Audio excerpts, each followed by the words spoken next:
شیطان کے وسوسوں کی کچھ اقسام ہیں، مثلاً انسان کے ایمان کو خراب کرنا، عقائد میں شک پیدا کرنا، پھر جب دیکھتا ہے کہ نہیں عقیدہ تو نہیں اس کا بگڑ رہا تو پھر نافرمانی کا حکم دیتا ہے، جب اس پہ قدرت حاصل نہیں ہوتی تو نیکی سے روک لیتا ہے.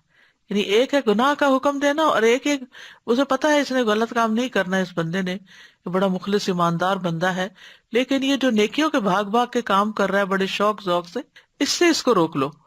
اور پھر جب اس پہ قدرت حاصل نہیں ہوتی تو عبادت کر چکتا ہے انسان تو اس میں ریاکاری داخل کر لیتا ہے کہ اس طرح ضائع کرا دے. اور اگر انسان ریاکاری سے بھی بچ جائے تو دل میں خود پسندی ڈال دیتا ہے، اعجاب بالنفس ڈال دیتا ہے، اور اس کے عمل کو بڑھا کر دکھاتا ہے کہ تم نے تو اس رمضان میں بہت محنت کر لی، بہت کام کر لیے. اسی میں سے ہے کہ وہ دل میں حسد، کینے اور غصے کی آگ کو دہکاتا ہے. یعنی یہ بھی شیطان کا شر ہوتا ہے کہ انسان کے اندر حسد پیدا کرتا ہے، کینا یعنی کوئی دل میں بات آ گئی کسی کے خلاف جانے ہی نہیں دیتا، پلٹ پلٹ کے وہی سوچواتا ہے، اور غصے کی آگ کو دہکاتا ہے، یہاں تک کہ انسان کو برے اعمال اور کبھی حالات کی طرف کھینچ کے لے جاتا ہے. تو اس کے شر سے بچنا آسان نہیں ہے سوائے اللہ کی مدد کے. تو اسی طرح یہ ہے کہ کبھی انسان کو کبیرہ گناہوں کی طرف بلاتا ہے، جب اس پہ اثر نہیں ہوتا تو صغیرہ گناہوں کی طرف. کبھی نماز اور وضو کے اوپر وسوسے ڈالتا ہے.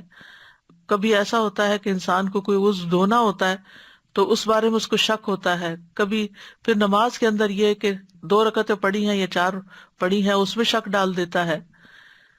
ابن تیمیہ کہتے ہیں کتاب الایمان میں کہ مومن کبھی شیطان کے ایسے کفریہ وسوسوں میں مبتلا کیا جاتا ہے جس کی وجہ سے اس کا سینہ تنگ پڑ جاتا ہے.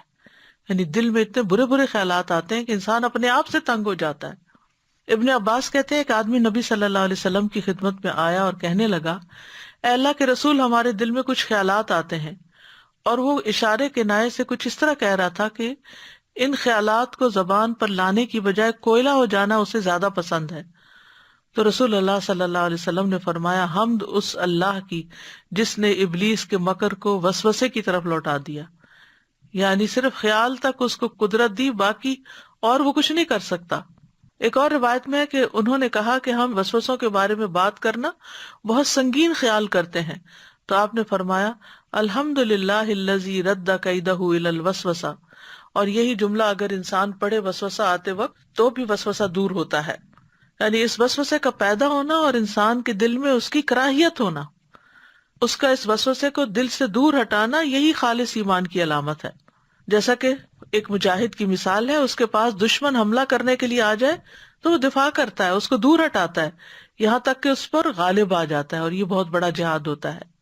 یہاں تک کہ ابن تیمیہ کہتے ہیں یہی وجہ ہے کہ طالب علم اور اللہ کے خاص بندوں کو ایسے وسوسے اور شبہات لاحق ہوتے ہیں جو دوسروں کو نہیں آتے، کیونکہ دوسرے اللہ کی شریعت اور اس کے منہج پہ نہیں چل رہے ہوتے، بلکہ وہ اپنی خواہشات پر ہی جھکے ہوئے ہوتے ہیں اور اپنے رب کے ذکر سے غافل ہوتے ہیں، اور یہی شیطان کا مقصد ہے.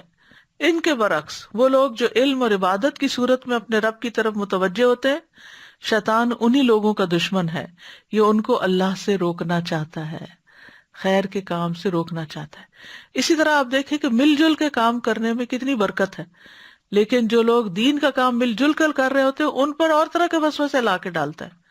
یہ تمہاری تو کوئی قدر ہی نہیں، تمہاری کوئی قیمت ہی نہیں، تمہاری کوئی ویلیو ہی نہیں، تمہیں تو کوئی پوچھتا نہیں، تمہاری تو کوئی شان و شوکت ہی نہیں، لوگ تمہاری عزت ہی نہیں کرتے، کوئی تمہاری بات نہیں سنتا، تو تمہیں کیا فائدہ، تم خود اپنا کچھ کر لو. اور اسی طرح کے وسوسوں میں آ کے بہت سے لوگ اجتماعیت سے نکل جاتے ہیں، جس کے نتیجے میں نہ وہ اکیلے کچھ بہت بڑی پرفارمنس کرتے ہیں اور نہ ہی پھر دین کو کوئی فائدہ ہوتا ہے.